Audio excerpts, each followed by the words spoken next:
Good evening, good evening, good evening. This is Marie Holiday. It is Monday evening, August the 31st, 2020. And before we get started good, I want to thank my subscribers for following me. And just a reminder to hit that subscribe button, hit that notification button if you are not a subscriber. So this is my continuation on my topic of my no sugar challenge.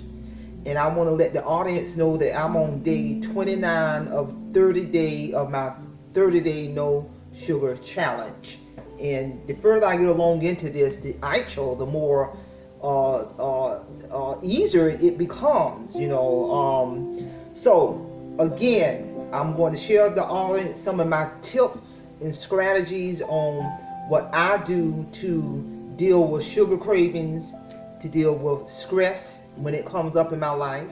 But before we actually get into it, I want to just show the audience again on my success of not putting this sugar into my body for the past 28 days of my life. And there is so much sugar in dead food, and I call the dead food the cookies, the candy, anything junk food. Sugar serves no value. Too much of it can be catastrophic. So with that being said, I'm going to get down to business. So these are some of the things that I do to deal with sugar cravings. And one of the things I do 3 to 4 times out of the week is, and I hadn't done it this morning, is I drink 1 ounce of vinegar with some lemon juice in it. And I'm going to go ahead and do that right now.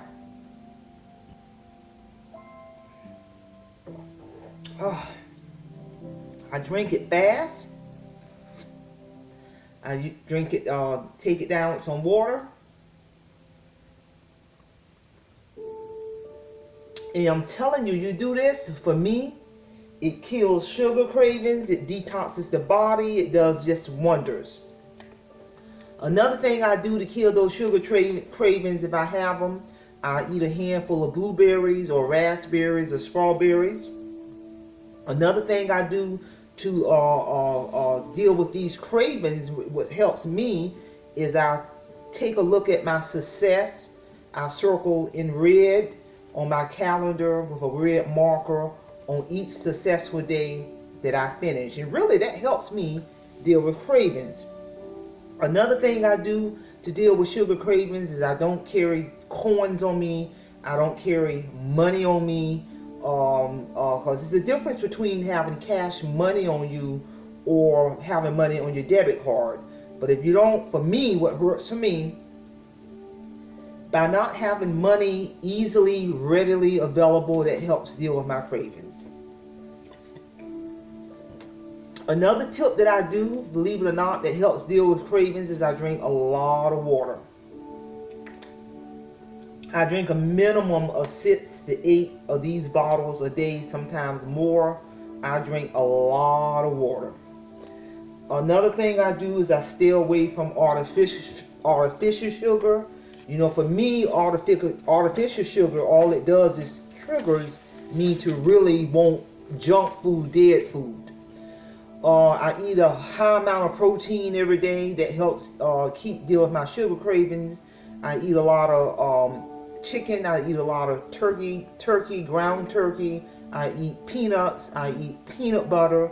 So I load up on protein, and it works for me. I get enough sleep. That helps deal with my cravings. I drink. I just really gotten into drinking green tea. And I also drink coffee. That helps with my cravings. And when I drink my coffee, I put heavy whipped cream in my coffee. Heavy whipped cream, to me, makes my coffee taste very good. It makes my tea taste good. And it has 0 sugar. I talk about my 30-day challenge. I talk about my no sugar challenge. And believe it or not, that talking about it helps deal with my cravings. I keep my stress in check. If I got stress going on, I make sure I talk to somebody. I make sure I go walking. If you don't deal with that stress, that stress can make you cave in, for me, on sugar cravings. So these are some things I do to help me personally with my sugar cravings, and I'm here to tell you, for the fast 28 days out of the past 30 is working. How I deal with stress itself, everyday stress, life by life stress, or how I deal with that, because again, if I don't deal with stress, it can be a trigger for me want to pick up this sugar that's in all dead food. And some of the things that I deal with lifetime stress, so I won't relapse on food. Again, I may talk to someone about it. If I'm stressed out and getting that craving for junk food, I eat a healthy snack. I eat cheese. I eat peanuts.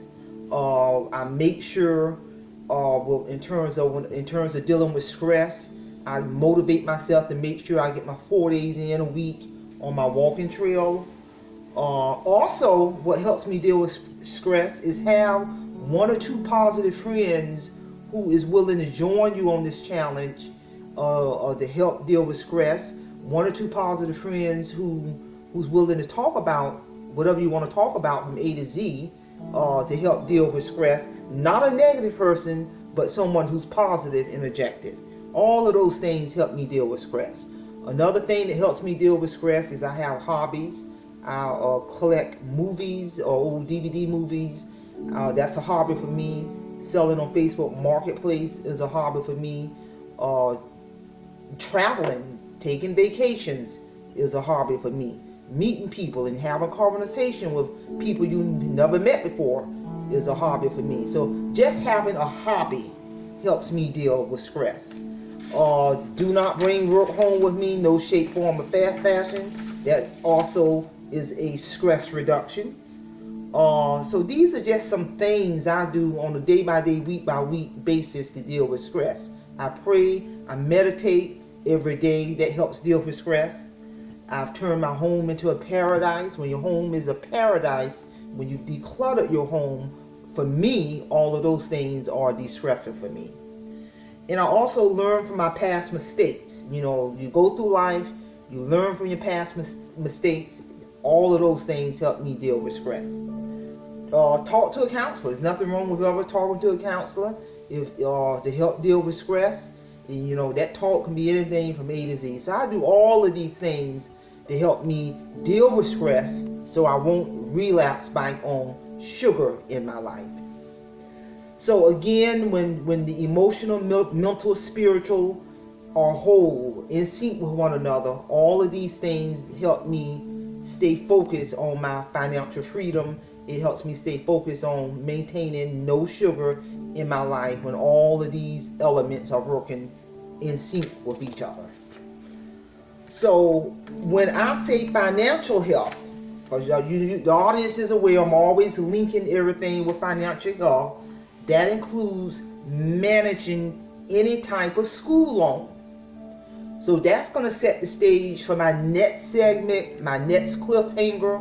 My next segment, I'm going to go into depth and breadth in talking about the public loan forgiveness program. And I'm going to go in depth and breadth in talking about the income-driven based repayment plan. You know, I'm going to let the audience know that I have like about 3 years left and my loan will be forgiven. I will owe the federal government zero. That's valuable information I think the world need to know if they have a school loan. So that's going to be my cliffhanger for my next segment. So with that being said, I hope the audience got a lot out of this in terms of listening to some of the things I do to avoid sugar cravings, some of the things I do to deal with stress in my life so I won't relapse back on sugar. So again, my name is Marie Holiday. Hit that subscribe button, hit that notification button. We're all in this together and simplify. I will talk to you all again real soon. Have a great evening.